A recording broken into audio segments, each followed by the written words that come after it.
click on that. I just clicked it. So. Yeah, let's go. It's hard to see from the medical.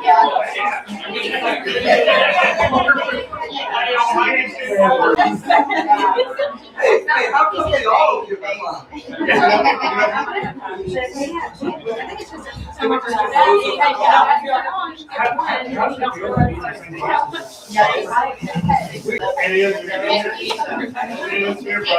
What was worse is and then we all come home.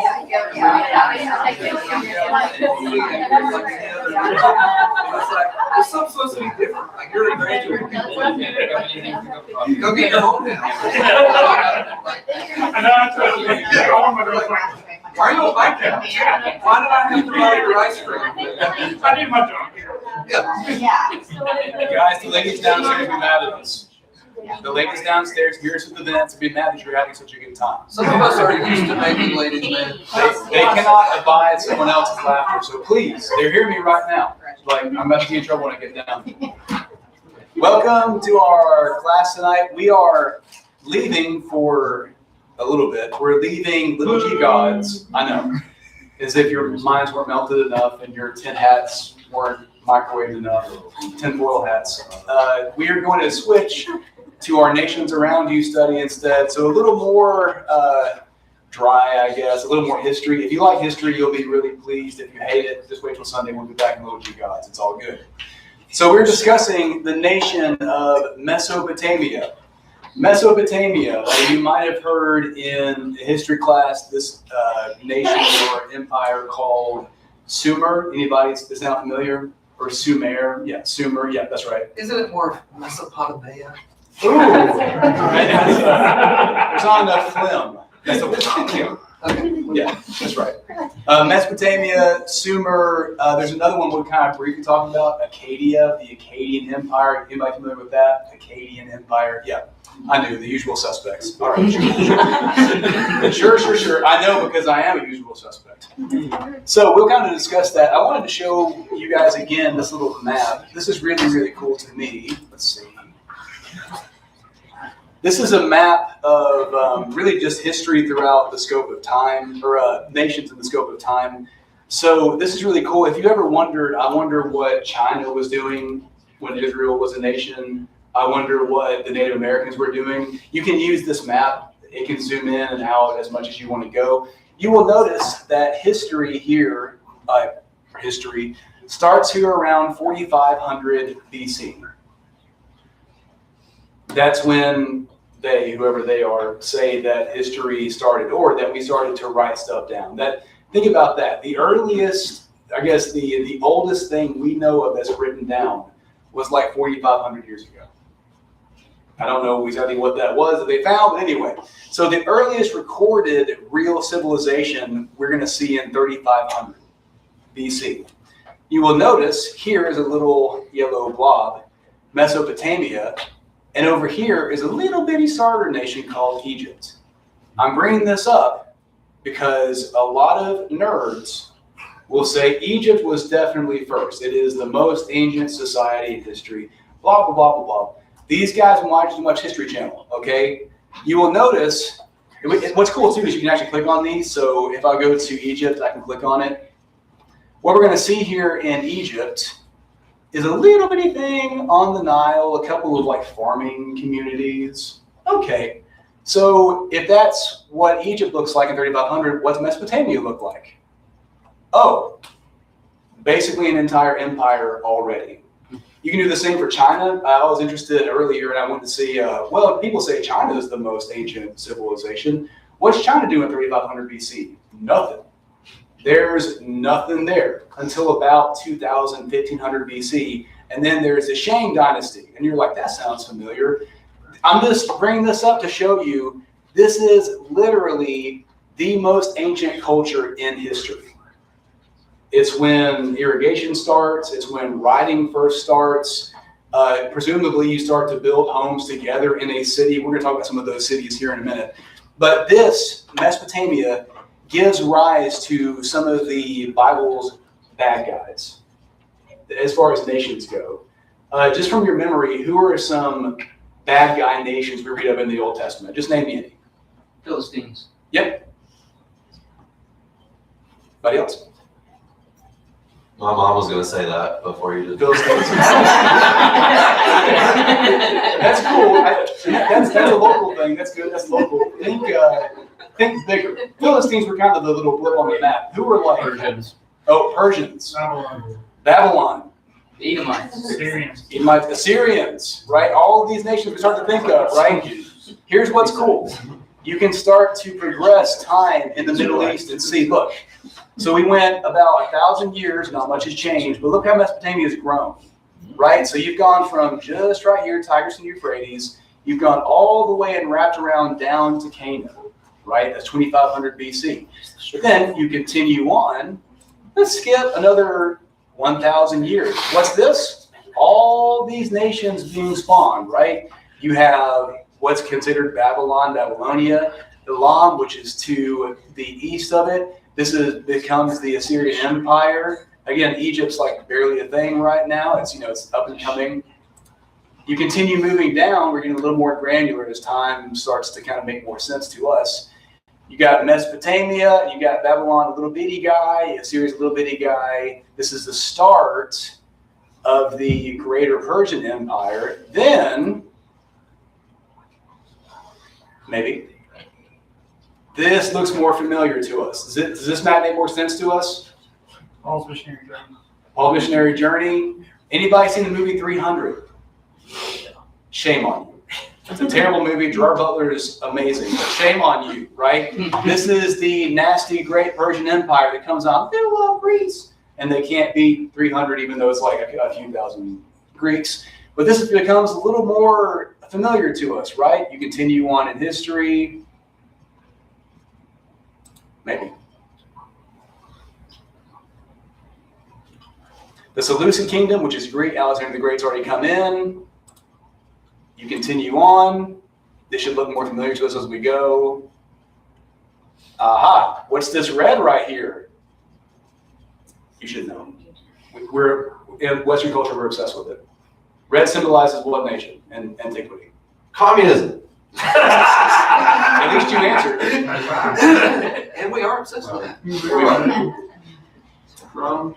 Rome, thank you very much. So Rome starts to peek over, and then there's Parthia, rising, Egypt's like doing nothing. We move on. Looky here, Rome is expanding, and you have some Parthia going on. We'll continue on. More Persians, and Rome's kind of fading out. Guess what the next skip is? Anybody? What's that? Called the Caliphate, the Muslim Empire. Do you see how many times this area changes hands? You got Mesopotamia as a start, and then you got the Akkadian Empire, then you got the Sumerian Empire, then you got the Babylonian Empire, and then the Assyrians come over and take that, and then you got the Persians from the east coming in and taking over that. And then, so this thing changes hands like a million times. Another name for this area is called Chaldea. It's spelled with a CH. Chaldea. Does that name sound familiar to you in the Bible? The what? Chaldeans. The Chaldeans. Very often, regardless of the nation that's occupying this place, it will be called of the Chaldeans. That was their name for this area. Sometimes you'll see Persian, Chaldeans. You'll see Assyrian.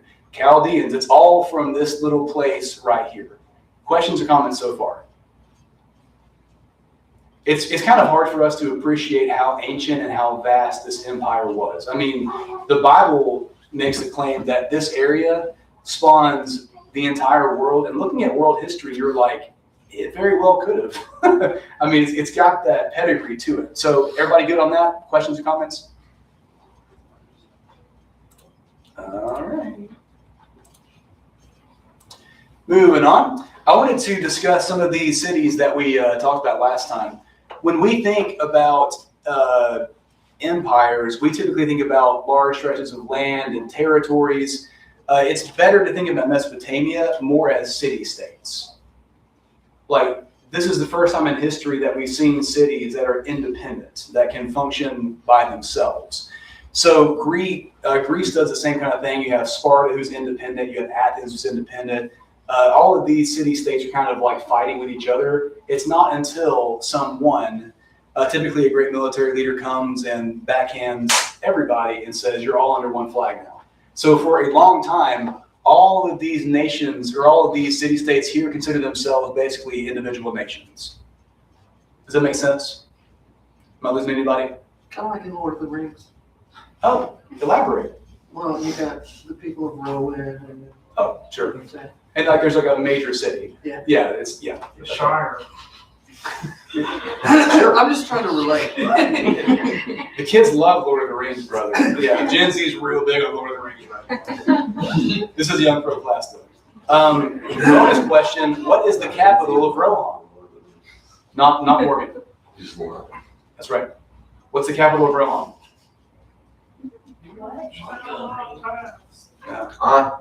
Really? Edoras. Okay, fine. Morgan knew it. Whatever. Moving on. All right. Do you recognize any of these cities? Any of these cities ring a bell to you? That's why I say "or" to sound. By the way, if you do read up or listen to any commentaries, academic otherwise, they are going to pronounce all these things "or" like that, which kind of feeds into a lot of their vocabulary, things like that. Or You do have to dig pretty deep to find those podcasts, though, right? if they're on the depths of the internet, like nobody wants to watch them, and there's like me and two other guys in the chat, and we're like, oh, brother, yeah, just some Lord of the Rings material. Yeah, it's great. Anybody else? Babylon. Babylon. What? Okay, little thing in case you're confused. Babel and Babylon are the exact same city. So when the Bible references the Tower of Babylon, it's saying the Tower of Babel. It's the same thing, Babel, if you will. Thank you.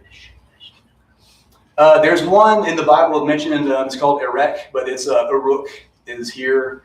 There's another one. Let's see. This one's mentioned in the Bible a couple of places. Kish mentioned in the Bible a few places. Is that bad Tabira? Do I know? Like that's part of the name? Bad. It's not like a description. Bad That's Tibira. awesome. Bad Tibira. What is the kid nun? Is that like a kid nun? Kid. No kids. And also, what's that letter under Eshnona? It says, what is that? Yeah. Where's that? Tito at the top. Oh, yeah, the letters. The letter. Oh, they're just messed up. Yeah, they're just messed up. Yeah. Oh. It's not special character. Yeah. Are Kish and Kush the same? What? Are Kish and Kush the same? Kish and Kush are not the same. Kush is in Egypt. Oh. Good question. Yeah. So I really want to draw this one across that all of these are just independent city-states. It's not until someone comes along to unite all of them under one banner. This is, for all intents and purposes, the very first world emperor. This title was not even a thing. He would have been considered a king. We now consider him an emperor. There is a city right above the ones we were looking at called Akkad, which is also mentioned in the Bible. This guy comes down and whoops all these cities, just going from one city to another, and like breaks down their walls and makes their king like bow to the dirt and stuff. His name is Sargon of Akkad. Do you like that? I could have said Akkad, but that's not as cool. Or Akkad, not as cool. Akkad. He begins the Akkadian Empire. Akkadian Empire. This is one, really, I guess it's the first recognized world empire that's on the map. So a couple of things I do want to point out about him that's interesting to us Bible readers. This is all, what we know about him, which is very scarce. But legend says he was abandoned by his mother, who was she was a priestess in one of their local temples. She had an illegitimate son, so she couldn't keep him. So her response to that, I'll take him to the Euphrates, I'll put him in a reed basket, and I'll leave him there. Does this sound any similarities ringing a bell? Sounds like somebody read Exodus. It sounds very similar to our friend Moses. What are the differences? What's the difference in Moses' story? In the river. Save him. Yeah, Nile River, but did his mom want to keep him. Yeah. Yeah, and yeah, to save him. Exactly right. This one's like, I hope you're okay. Maybe Good an luck. alligator will eat you. Do what? Maybe an alligator will eat you. Maybe, yeah. So Moses' mom, there's a infanticide, which I never get to say. This I feel very smart. An infanticide happening in Egypt. The Pharaoh's getting a little antsy, so kill all the boys under a certain age. Mama's going to put you in the Nile. He's finally found by a member of the royal family, and his mom gets to raise him, which is a nice end of the story. This guy is found by a gardener. I don't know. That's how the story goes. A gardener, and became the cupbearer to a king. Any similarities to the Bible? Joseph. Oh, Joseph is someone in a foreign nation, and he's from prison, becomes a cupbearer to a king. The difference here, again, Sargon ends up basically throwing a coup against his master, and ends up taking over the city-state, and he ends up conquering the rest of the known world. All the way, this is important for later, he conquers from Mesopotamia all the way to Asia Minor, which is Turkey. So if you look at maps of these empires, the Babylon in particular is going to start Mesopotamia and do this awkward blob stretch all the way to Turkey. That's the empire. That's where the people live, that long stretch. That will come in handy later. He did establish a Semitic language in the Middle East. Pause. When you hear the word Semitic, or dare I say on live stream with the government watching, Semite. Did you feel the air leave the room? That was the Holy Spirit. When we use this word, what are we referring to now? Jews. Exclusively people of the Jewish faith, Jewish lineage, Jewish persuasions. Okay. There was a time where Semitic was not only used for our Jewish brethren, it was also used for everyone effectively in this area. Bonus question, does anyone know where the name Semitic comes from? Shem. What? Shem. Shem. You look back when the three sons of Noah are divided up. If you look at the lineage of Shem, all these nations come up that we're reading about now. Therefore, they are a Semitic people. So it's supposed to be Shemitic. Dare I use the Hebrew? Shemitic. There you I go. can't say it. My Gentile tongue just blew up because I can't do it. Shem. Any questions about that? Are there very important? So is Sargon from Shem? It's a good question. We'll move on. I assume yes. I'm not prepared to answer that question. But yeah, he was considered the first Semitic. We don't really know who his father was. We do not. No, seriously, we don't. He literally comes out of nowhere. Like he just happens to be a king, and we're like, all right. Sargon's stories are more manlier than the Jewish. Very much. Very much. Yeah, He gets annihilated pretty good though. he does. Questions or comments so far? Okay, Semitic language. I wanted to show you this kind of graph. This is really cool to me. Proto-Semitic, which is very likely what they would have spoken of in Mesopotamia. Look at all of the languages that spawn from this one area of Mesopotamia, right? Later on, this is a distant cousin also to Arabic, to many, sometimes Indian languages, depending on who you speak to. But this all develops right here in Mesopotamia. This is tricky because you'll be listening to a scholar, you'll be reading a book, and you'll see a word in Hebrew. And you'll get that Hebrew root, and then you'll see a word in Arabic. And they sound and look the same. Then you get a TikTok theologian who gets on and says, this is the exact same word, Antichrist. So they talk, by the way. It's very scary language, Antichrist. Okay. Then we need to understand that is similar time frame wise, Arabic being developed 600s, a little bit earlier than that. back to 3500 that is similar to us taking Old Germanic, like Proto-Germanic, or like super Old English, and someone who doesn't speak either language taking one of our words and another one of their words and saying, same word, Antichrist. Okay, these are super distant cousins, like super, I mean, they have the same root. They might start with the same letter, for instance, the same sound, but sometimes their words are completely different. On the other hand, sometimes you find a gem where in Hebrew you can point back to, let's say, Akkadian, and they're like pretty much the exact same word. It's really hit or miss. I would encourage you, if you're going to dig into this, I don't know why you would, but if you're going to dig into this and you're going to be a scholar yourself, this trips people up all the time. And then people who know what they're doing have to come back and stitch your video and make you look like a fool, and then everybody laughs at you on the internet. So what Do you say have about Daniel? videos out there that we have? What? No. Follow me. Hit the like button. Destroy the like, annihilate the like button. We end up having one viewer, and it's me. I'm a big fan of myself. So, any questions or comments so far? How many subscribers? How many subs? I'm at 13. One, it's my mom. He's like, proud of you, baby. All right. Okay, I want to discuss Abraham's home. In Akkadian, this literally means the city. That's funny because I always read about Abraham leaving Ur, and I'm like, did they have a superlative vocabulary? It's just that's like the first word they said.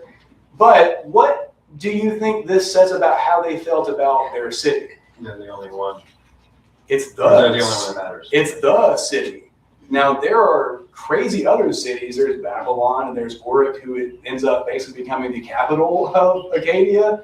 Like a ton of good cities. Is there an amount of pride that goes into naming your city the city? Do we think that has anything to do with the reflection of how mankind was behaving at that time? This is the city. Babylon goes as Not far as... necessarily that. Okay, all right. If you're not traveling a whole lot, and that's the one Oh, you're it's next home. to, Yeah. you're just like, let's go to the city. It's You home. know what I mean? Like, Yeah, like on your maps, it's just like home. Doesn't mean it's the home for everybody, or the ultimate home is just your home. Mayhap. Okay, so Ur just means the city. It was built after the moon goddess, Nana, or sin. So, the English word sin means sin against God, and this ancient goddess name was Sin, Antichrist. You see how easy that was? It took no effort at all, okay? Again, our language is in no way connected to their language. Be careful. That's all I'm trying to tell you. Be careful when you're doing this stuff. Okay, I want to show you this as well. And also, basically all of these cities were home to some amazing pieces of architecture called ziggurats. Anyone know what a ziggurat is? It sounds like a Greek dish. It is not. A ziggurat. It's kind of like these big temple type things. Yeah. These were the Egyptian pyramids before Egypt had pyramids. And effectively, they served kind of the same purpose. They were really just big temples is all they were. So very famously, and by the way, you can go here today and go see these ruins. It's just a large platform of stone with the top missing. It's still under rock, and it's kind of interesting how it is. But basically, they built these huge monuments, these huge skyscrapers to them. And the point was to get very close to heaven. They believe, you are correct, you are correct, the Temple of Babel perhaps, where they said, we are going to build one of these things so high that we're going to meet God. He's not going to have to come down to us. We're going to meet him, and we ourselves will be like him. We'll be eye to eye, is the idea. There exists a ziggurat in, I forget which city it is, but there exists a ziggurat in one of these cities, or there was at least, that was very famous back in this time for being half built. And there was a huge, not a blow up, but it was like some kind of architectural malfunction, something like that. But a ton of people working on it. And it was this big ambitious ziggurat, and the claim was we're going to make it to heaven. And it fell down. And the idea, this is sort of mirroring, this is the idea that maybe this is where Tower of Babel came from. Interestingly, I don't think Jesus is referencing this, but there is a reference where Jesus says, if you're building something, count the cost, right? Another one where a big tower falls on people. It's a direct reference to something happening in his time or happened recently, but there could be a callback as well to this ziggurat that very famously they could not reconstruct. It stood there. People walked by and they were like, losers. They tried to go meet God. They couldn't do it. Questions so far, comments? All right, this starts to make sense to us in Genesis chapter 11. Let's go there. Genesis 11, and someone get for us 27 through 32. Genesis 11, 27 through 32. This is the genealogy of Terah. Terah begot Abram, Nahor, and Haran. Haran begot Lot, and Haran died before his father Terah and his native land in Ur of the Chaldeans. And then Abram of Nahor took wives. The name of Abram's wife was Sarai, and the name of Nahor's wife Milcah, the daughter of Haran, the father of Milcah, and the father of Iscah. But Sarai was barren, she had no child, and Terah took his son Abram, and his grandson Lot, the son of Haran, and his daughter-in-law Sarai, his son Abram's wife. And they went out from them from Ur of the Chaldeans to go to the land of Canaan. And they came to Haran and dwelt there. So the days of Terah were 205 years, and Terah died in Haran. Okay, a couple things here. According to Genesis 11, why do they leave Ur, the land of the Chaldeans?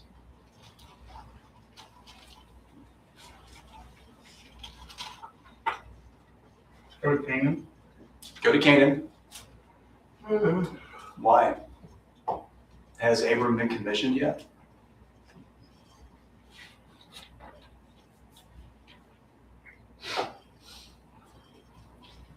No, he hasn't. So, Acts chapter 7, Stephen has a speech where he clarifies, according to Jewish thought, what they were thinking at that time, that God before this had already called Abraham. So skeptics will say, oh, there's a discrepancy in the Bible because Genesis 11 says that God hadn't commissioned Abraham yet, and then Stephen says, oh, well, God went ahead and called Abram while he was in Mesopotamia.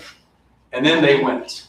Josephus, an extra-biblical author in Jewish antiquities, says another reason why Terah left Mesopotamia, number one, because he hated the land of the Chaldeans, particularly because his son died. So it's a little bit of a PTSD. It's like when you live with someone in a home, your spouse dies in the home, you're like, I got to get out of here. That's another reason. The two could have been the same. Yes, sir. Another thing is one common practice back then, which they would bury family members in the home. So they would be practically living in the tomb with their relative, which is not a very pleasant thing to do. That's weird, right? Yeah. Yeah, good point. Yes, sir. Genesis 12:1, depending on which version you're reading, King James has it in past tense. The Lord had said unto Abram. So that's one of the reasons I've seen given as why you get that in chapter 11 before you see it. And there's another possibility too, like if you back up and you see chapter 9, chapter 9 describes how people had been dispersed, right? And what nations came from them. But then chapter 10 goes back and tells you what kicked them out and had dispersed them. And so you could have the same thing. You could have, they left, and then chapter 12 being like, oh, and here's why they left. Kind of thing. Yeah, I'm just, this conversation is kind of what happens when skeptics take a hold of this stuff and they want to do a simple one-to-one, when the reality is it could be implied, and they just didn't mention that specifically in one place, and they kind of call it out and say, gotcha, Antichrist. That's not what they say. They don't care about that. Another reason I will give you, around 2000 BCE, Ur has a cataclysmic fall to the nation of Elam, which causes everybody from Ur and Mesopotamia to disperse to different places.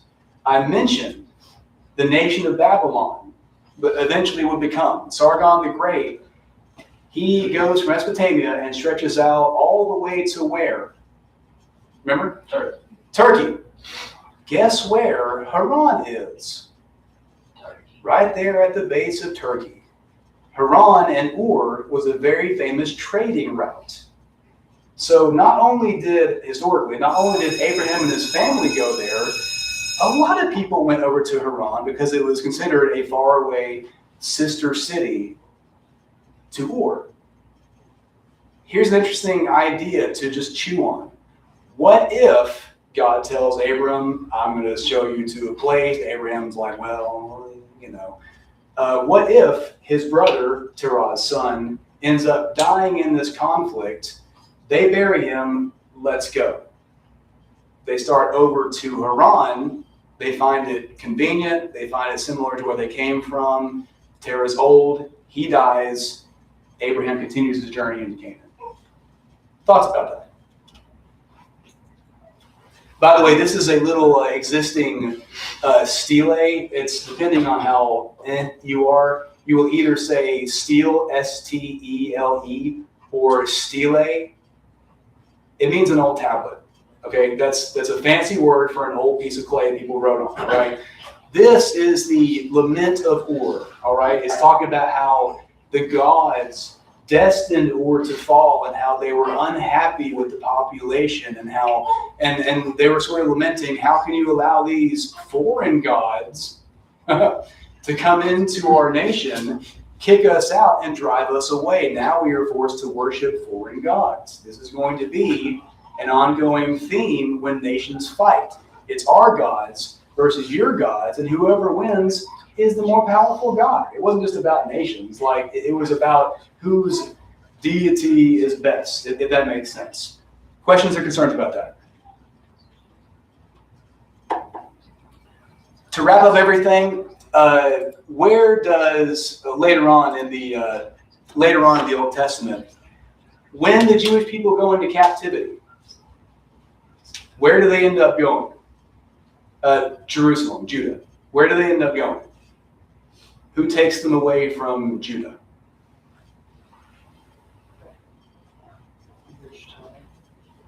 First time. What's that? Babylon? Babylon. One of these ancient cities in Mesopotamia. God not only sends them to a random country, he sends them back to where they came from. Like, he sends them back to the default. And he's like, if you don't appreciate what I've done for you here, you can just go back to your room. And when you're ready to come out and be well behaved, I will send you back. By the way, who sends them back from Babylon? God, through whom? Correct. God also sends them away. Is that Sure. Cyrus? Cyrus the Great of Persia. Oh, Persia. Indeed. Y'all said it weird. so. Yes. So the same ancient Mesopotamian roots that they go back to is the same ancient Mesopotamian roots when they leave. They call Cyrus the Great a kind of Messiah, anointed by God, right? All these connections are based in Mesopotamia. They all have family here. They're all super distant cousins, but God is using these different nations to move his people throughout history. Questions or comments? So where do you think Melchizedek came from? Interestingly, what does it say Melchizedek was? Priest, right? Of who? I don't know how much time. The Most High. In Genesis chapter 11, the Most High divides the nations. Yet we still see Jethro. Yet we still see Melchizedek refusing these other gods around him and worshiping the Most High. Interesting. Going back to little G's. No little G's tonight. All right, any questions or comments? We're good? Thank you for your attention. We're done. Get out of here. Just about it, there was no recipe today. No recipe. Yeah. No mouse. Oh, thank you. Oh, Thank you, sir. I can put some chats in the chat. We had a. 2? Cool. Or 2 viewers. 2 viewers or 2? Yeah. You know the